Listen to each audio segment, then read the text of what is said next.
প্রথম দেখায় মনে হতে পারে এটি পানের বরজ, কিছুটা কাছে গেলেই আপনার ধারণা বদলে যাবে। পানের বরজের মতো মনে হলেও এটি আসলে আলু চাষের নতুন পদ্ধতি।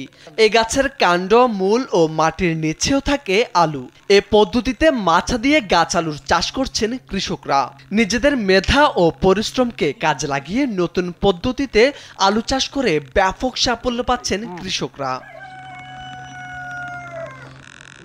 ইউটিউব দেখে মাচা পদ্ধতিতে আলু চাষে ভাগ্য বদলেছে কৃষক হুমায়ুনের। দেশে প্রথমবারের মতো বাণিজ্যিকভাবে শুরু হয়েছে মাচা পদ্ধতিতে গাছ আলুর চাষ। সাধারণ আলুর চেয়ে অধিক পুষ্টিগুণে ভরপুর এই আলু চাষ করে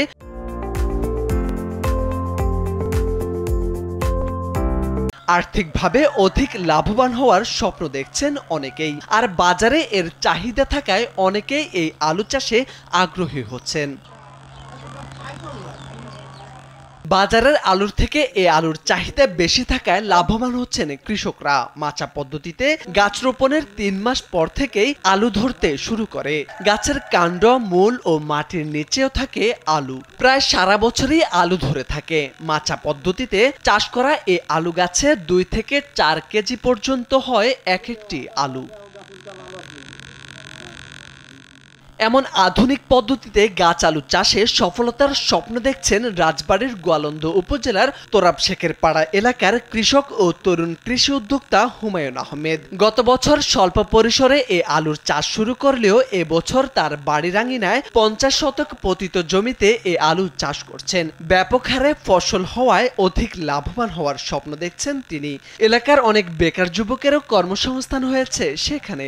এই আলু ১০টা-১৫টা করে গাছ লাগুক, এটা কিন্তু একেবারে যে মাঠে দিতে হবে তা না। একটা জাংলার সাথে একটা গাছের সাথে দিলে এই আলুটা কিন্তু আপনার পাওয়া যায়। আর একটা গাছে প্রায় ১০ থেকে ৮ কেজি আলু আমি গতবার পেয়েছি। আশা করতেছি এবার আমি যে সিস্টেম করছি, যে আমার ধারণা যে আমি এবার আরো বেশি পাবো এবং কি এটা করে অনেক লাভবান হব, এটা আমার একটা ধারণা। কারণ এখনই অনেকেই আমার কাছে আগাম চাহিদা দিচ্ছে যে আমার ১০ কেজি বিচি দিবেন, আমার ১০ কেজি এই আলু দিবেন। নতুন পদ্ধতিতে এই আলু চাষে প্রতিদিনই অন্যান্য অঞ্চল থেকে দেখতে আসছেন বিভিন্ন শ্রেণী পেশার মানুষ। তাদেরও বাড়ছে আগ্রহ। তারাও হতে চান হুমায়ুন আহমেদের মতো সফল চাষি। আমরা এখানে কাজ কাম করি, এর জন্য বীজটা লাগাইলো, লাগানোর পরে আমরা দেখি যে ফলটা কিরকম হয়।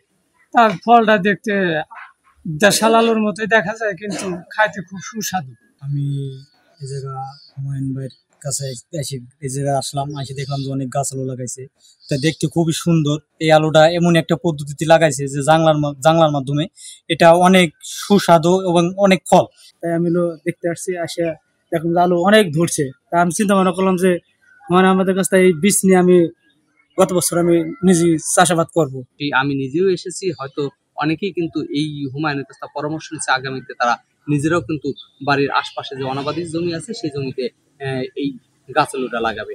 আমিও দেখতে আসছি, তো দেখে খুব ভালো লাগতেছে। এই জন্য আমাদের এলাকার মধ্যে এই প্রথম এত সুন্দর আলু চাষ হয়েছে। আমি ছোট থেকে দেখে আসছি যে আলু মাটিতে চাষ হয়, কিন্তু এখানে নতুন পদ্ধতিতে দেখলাম যে জানালা দিয়ে আলু উপরে ধরে আছে। কৃষি অফিস সূত্রে জানা গেছে, খাবারের সাথে এই আলু খেলে হৃৎপিণ্ড ভালো থাকে, শরীরে ক্যালসিয়ামের ঘাটতি পূরণ হয়। এই আলুর ফলন সাধারণ আলুর থেকে ১.৫ থেকে ২ গুণ বেশি হয়। বাজারে গাছ আলুর চাহিদা থাকায় অনেকে এই আলু চাষে আগ্রহী হচ্ছেন বলে মনে করছেন উপজেলা কৃষি কর্মকর্তা খোকনুজ্জামান।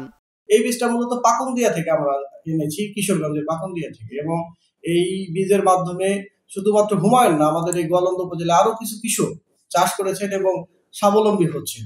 এবং বেশ কিছু কৃষক আরো এবারও এসেছে যে এই বীজটা তারা সংগ্রহ করে চাষাবাদ করে। এমন আধুনিক পুষ্টি সমৃদ্ধ আলু চাষে সফল হলে একদিকে যেমন আমদানি নির্ভরতা কমবে, অন্যদিকে দেশের চাহিদা মিটিয়ে বিদেশেও রপ্তানি করা সম্ভব হবে বলে মনে করেন অনেকেই।